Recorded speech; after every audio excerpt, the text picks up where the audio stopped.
চরবেশন উপজেলা সমিতির এটার উৎপত্তি হয়েছিল আরো অনেক আগে। আমাদের বয়োজ্যেষ্ঠরা এই সমিতি অনেক আগে গঠন করেছিলেন।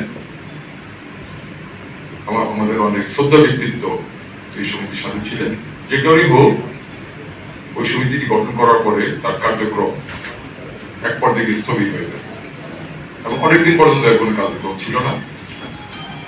সুতরাং এই প্রেক্ষাপটে চরবেশন উপজেলা সমিতির নামে একটি সংগঠন থাকা দরকার। চরবেশনের ঢাকায় যারা অবস্থান করি তাদের পারস্পরিক যোগাযোগ স্থাপন করা দরকার। আমাদের একে অন্যের সাথে ভ্রাতৃত্ববোধ এটাকে দৃঢ় করা দরকার। এই বোধটি থেকে আমাদের শ্রদ্ধেয় এটিএম মহিদুল ফারুক ভাই, আমাদের শ্রদ্ধেয় মাসুদ দিয়া ভাই এবং আমাদের শ্রদ্ধেয় পাগল ভাই তৈয়, আমার বন্ধু পারভেজ হোসেন, তারা মিলে প্রথম এই সমিতিটিকে নতুন রূপে রূপদান করা যায় কিনা এই বিষয়ে তারা চিন্তা ভাবনা শুরু করেন এবং এক পর্যায়ে ডিসেম্বর মাসের 3 তারিখে আপনারা যে সমিতিটি দেখছেন এটি নতুন রূপে যাত্রা শুরু করে এবং এই সমিতিটি যখন গঠন হয় ডিসেম্বর মাসের 3 তারিখে, তখন আগের যে সমিতিটি ছিল তার কোনো ধারাবাহিকতা আমরা কিছু পাই। সুতরাং সম্পূর্ণ স্ক্র্যাচ থেকে আমাদের সমিতিটি শুরু করতে হয়েছে এবং আমরা যখন এই সমিতিটি আমরা গঠন করি তখন আমাদের একটি সমিতি গঠনের জন্য একটি গঠনতন্ত্র প্রয়োজন, কোনো গঠনতন্ত্র তখন ছিল না।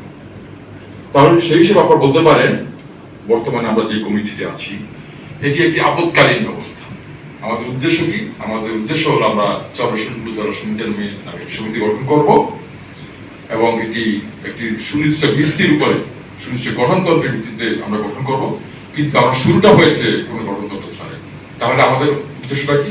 আমরা একটি গঠনতন্ত্র গঠন করব, তৈরি করব এবং সেই গঠনতন্ত্রের আলোকে একটি সুনির্দিষ্ট কমিটি গঠন করব।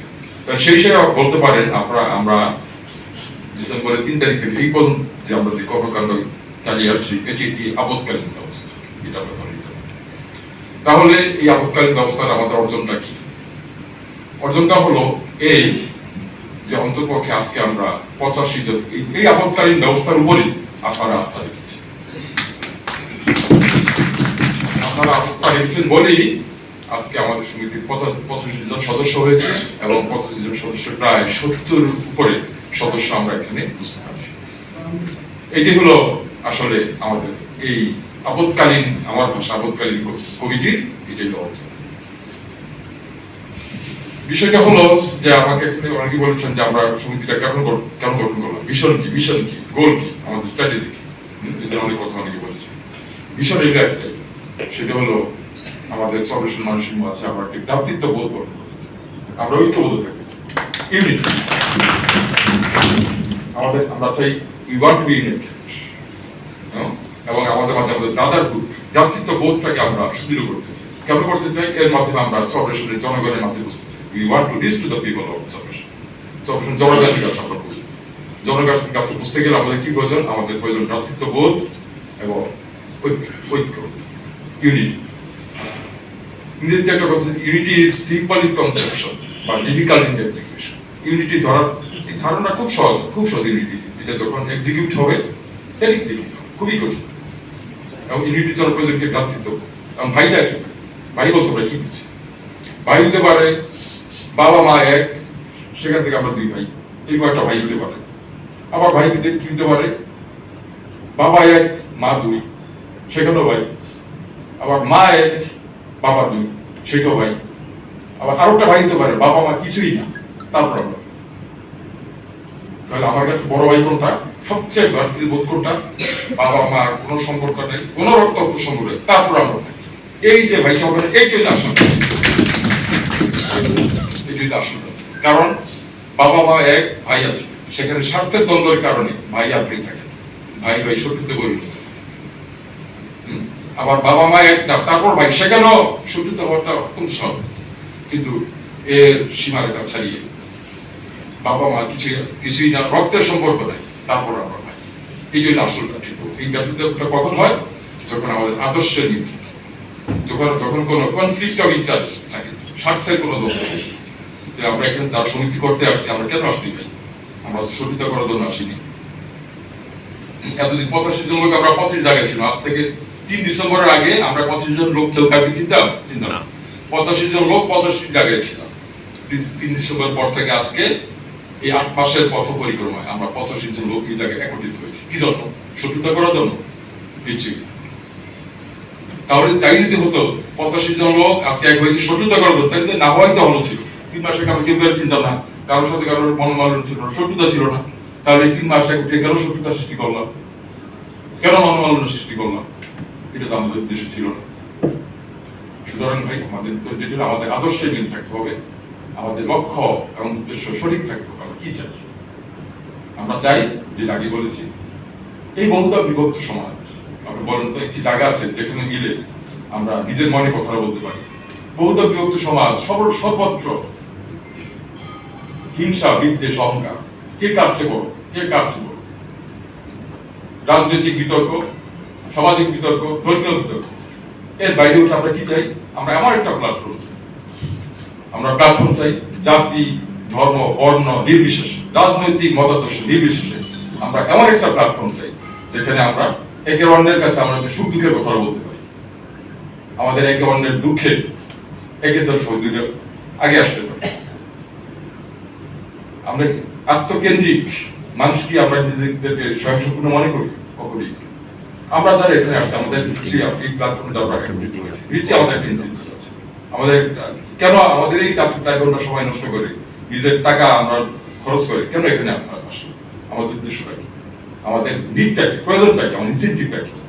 আমি বিশ্বাস করি আমরা এখানে যারা আছি, আমি দৃঢ়ভাবে বিশ্বাস করি চরপেশনের সবচেয়ে এলিট পার্সন গুলো আমরা এখানে আছি। চরপেশন আমরা এখানে যারা উপস্থিত, আমরা চরপেশনের সুশীল সমাজকে আমরা প্রতিনিধিত্ব করি। আমাদের মাসলোর হায়ারার্কি নিড অনুযায়ী আমাদের কারো কোনো এখন আমাদের বেসিক যে নিড, খাওয়া পড়া বাসস্থানের কোনো প্রয়োজনীয়তা আমরা ইনশাআল্লাহ এই নিডটা আমরা এখানে যারা সবাই আমাদের পূরণ করে দিচ্ছি। আমরা এখানে নিজের ব্যক্তিগত কোনো স্বার্থ, আমাদের এক বন্ধু বলেছেন টাকা পয়সা লোভ, এই লোভ নিয়ে আমরা এখানে আসি। আমরা কি নিয়ে আসছি? আমরা চাই আমাদের চরপেশনের অবহেলিত বঞ্চিত যে মানুষগুলি আছে তাদের কাছে যেন আমাদের বুঝতে পারি। আর তাদের কাছে আমরা এখানে, আমি বিশ্বাস করি আমরা এখানে যারা আছে আমরা কোনো না কোনো ভাবে ব্যক্তিগতভাবে আমরা এই কাজটা করি। আমাদের আশেপাশে যারা অবহেলিত বঞ্চিত, তাদের সুখে দুঃখে প্রয়োজন আমরা ব্যক্তিগতভাবে কোনো না কোনোভাবে তাদেরকে সহযোগিতা করি। তাই সমিতিটা আমরা কেন করলাম? এটা সিনার্জি। এখানে 2+2 = not 4, এখানে 2+2 = 5। যখন 85 জন মানুষ এক হয়, 85 জন মানুষ বিচ্ছিন্ন বিক্ষিপ্ত ভাবে যদি কারোর প্রতি সাহায্য সহযোগিতার হাত বাড়ায়, তার যে ফলাফল হবে, আর 85 জন মানুষ যে একত্রিত হয় যদি তাদের সাহায্য সহযোগিতাকে প্রসারিত করে, তার ফলাফল হবে কয়েক গুণ বেশি। আমরা এই উদ্দেশ্য নিয়ে আসলে আমরা সমিতি ব্যবহার করেছি।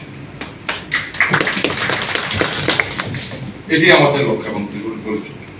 যদি বলি সুনির্দিষ্টভাবে যদি বলি, আমাদের সমিতিতে আমরা 3টি আমরা আমাদের long term, short term, mid term, short term অনেকগুলি পরিকল্পনা আমাদের আছে। আমরা মাইক্রো লেভেলে কাজ করতে চাই, আমরা ম্যাক্রো লেভেলে কাজ করতে চাই। তবে এর বাইরে আমি মনে করি সুনির্দিষ্টভাবে আমরা 3টা জায়গায় কাজ করতে চাই। প্রতি পদে পদে আমরা দেখি জনগণের আসল চাহিদাটা কি। এরকম অনেক মানুষ আছে, তাদের জায়গা কোনো জায়গা নেই। আমাদের দেশে অনেক সংগঠন আছে, অনেক রাজনৈতিক দল আছে, কিন্তু সাধারণ অনেক মানুষ তাদের কাছে বুঝতে পারে। আমি উদাহরণ দিয়ে বলতে পারি, আমাদের অ্যাডভোকেট মনিরুল ইসলাম জানেন, আমাদের চরপেশনের নূরাবাদের একটি ছেলে নামিল মোহাম্মদ শাহিদ, সে কবি নজরুল বিশ্ববিদ্যালয়ের ছাত্র। সেই ছেলেটি লিভার সিরোসিস রোগে আক্রান্ত হয়ে মৃত্যু পথযাত্রী ছিল। সে পথে পথে ঘুরছে, তার একটি অপারেশনের প্রয়োজন, কেউ তার কথা শুনে।